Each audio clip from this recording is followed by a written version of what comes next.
回到台视新闻全球现场来关心，受东北季风影响，在东半部地区吹起阵阵强风，台东大武还有测速照相机被风给吹坏，甚至有修车厂的招牌已经被吹坏好几次，老板都懒得修理了。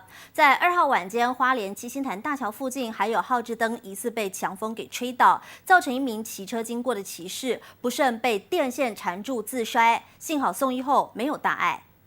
夜里强风阵阵，路边一只号志灯硬生生被吹倒，不到1分钟，一台路过的机车直接被电线给缠住，骑士连人带车摔倒在地。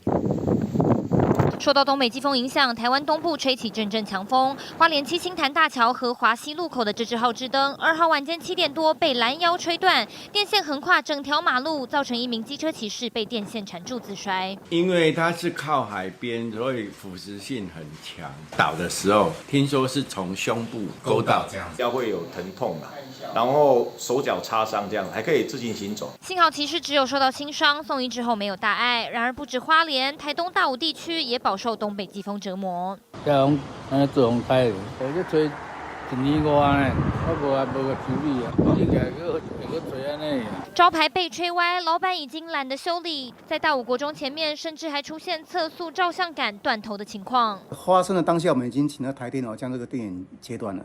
那未来我们会紧速将这个车道杆再换新的一个车道杆。因为当地海风强、盐分高，加上测速照相杆已经使用超过15年，耐不住强劲季风才会损坏。目前已经紧急抢修。东北季风发威，还好没有造成严重伤亡，算是不幸中的大幸。